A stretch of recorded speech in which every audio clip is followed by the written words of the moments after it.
कपड़े धोने वाली बहू। शादी के पहले से ही विभा को कपड़े धोने का बड़ा शौक था। कभी नल के नीचे तो कभी तालाब के पास। अरे मेरी नीली वाली लुंगी नहीं दिख रही है। विभा की अम्मा, कहाँ रखी है लुंगी? अरे वो तो विभा ने परसों ही धोकर रखी थी आपकी अलमारी में, देखो वहीं होगी। वो ना मैंने आज धो दी, मुझे लगा कि गंदी हो गई होगी। अरे कैसे गंदी हो गई थी? उसे तो मैंने पहना भी नहीं। हे भगवान, इस लड़की के कपड़े धोने की आदत से परेशान हो गया हूँ मैं। जितना तो घर में राशन नहीं आता, उससे कहीं ज्यादा डिटर्जेंट पाउडर का खर्चा है। इसकी शादी करवा दो, शादी जाए अपने घर में ही करे काम, फिर चाहे घर के कपड़े धोने हो या पूरे गांव के। हाँ ठीक बोल रही हो, देखता हूँ मैं कोई लड़का। वो दिन भी आ जाता है जब विभा को देखने लड़के वाले आ जाते हैं। लड़की मुझे अच्छी लगी।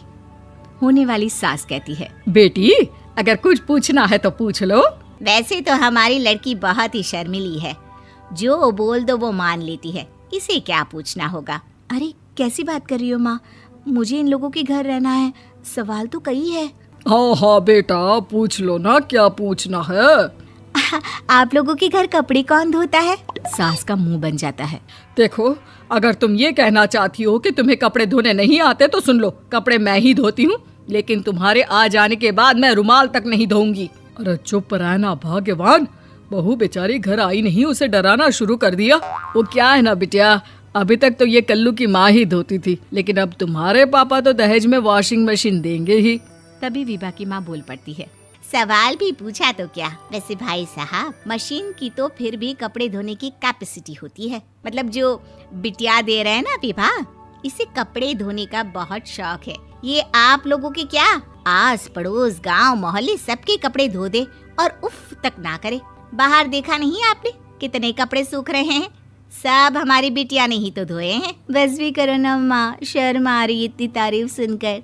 और तो और एक दाग निकाल कर दिखाओ तो मान जाओ। हाँ अच्छा, माफ करना बेटा, मैंने गलत समझा। हमें तो रिश्ता बहुत पसंद है। और ऐसे जुड़ जाता है रिश्ता कपड़े धोने का शौक रखने वाली विभा का। उसकी शादी हो जाती है कोयला फैक्ट्री में काम करने वाले कल्लू के साथ। शादी के बाद अचानक विभा चिल्लाती हुई सास के पास आती है। सासू माँ, अरे सासू माँ कहाँ है आप? ये तो धोखा है, धोखा दिया आप लोगों ने मुझे। इसे ससुर के चक्कर के बारे में पता चल गया।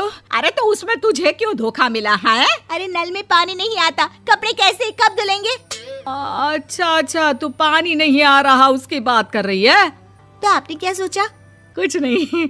अच्छा, तेरी माँ ने कहा था कि कपड़े धोने का शौक है तुझे, याद आया मुझे।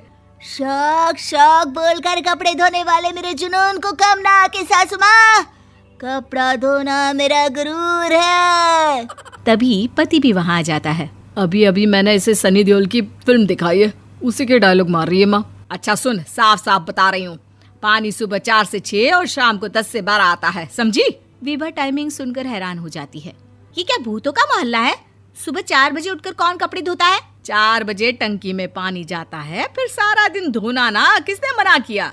अरे कैसी बात कर रही हैं? 200 लीटर की टंकी में कितने कपड़े धो लूंगी मैं? सुबह ही उठ जाऊंगी मैं। अब क्या था, विभा सुबह 4 से लेकर रात के 12 बजे तक कपड़े ही धोती रहती। एक रोज सास पड़ोस से निकलकर कहीं जा रही होती है कि साथ वाली कहती है, हाँ कल्लू की माँ, जरा ये बताओ कि 2 साड़ी है, 2 ब्लाउज और एक पेटीकोट और एक नाड़े वाला लंबा कच्छा। हाँ तो? अरे तो क्या, कितना लोगी धुलाई ये बताओ। धोबन दिख रहे हैं हम क्या? हमारे पति सरकारी नौकरी से अभी रिटायर हुए हैं और बेटा सुपरवाइजर है कोयला फैक्ट्री में। धोबन समझ रखा है हमें। हाय रे कल्लू की अम्मा, माफ कर दो, वो तो मोहल्ले में यही सब बता रहे थे कि तुमने बहू को कपड़ा धुलवाने के काम में लगा दिया है। सास को पड़ोसन की बात सुनकर गुस्सा आ जाता है। वो घर पहुंचती है जहां घर के बाहर ही इतने सारे कपड़े सूख रहे होते हैं जितने कि किसी धोबन के घर पर। अरे ओ कल्लू की दुल्हन, बाहर निकल।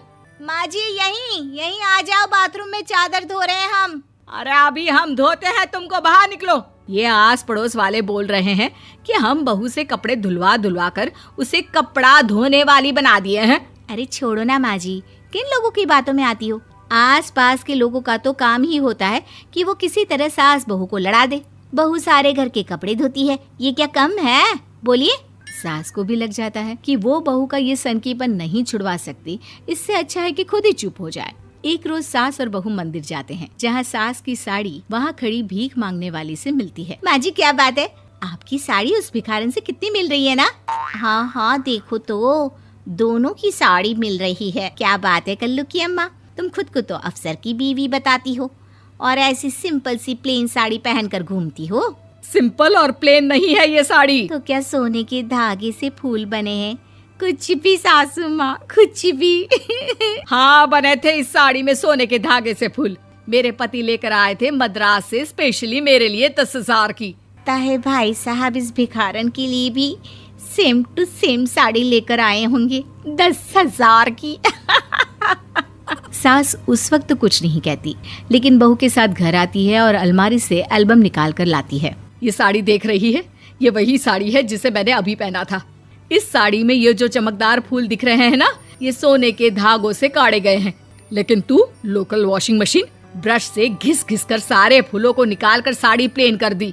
मुझे माफ कर दीजिए सासू माँ। और तो और, जब मैंने तुझे तेरी गलती के लिए कुछ नहीं कहा, लेकिन तूने तो सबके सामने मेरा मजाक ही बना दिया। क्यों? बहू को समझ में आ जाता है कि अब से उसका कपड़े धोना बंद।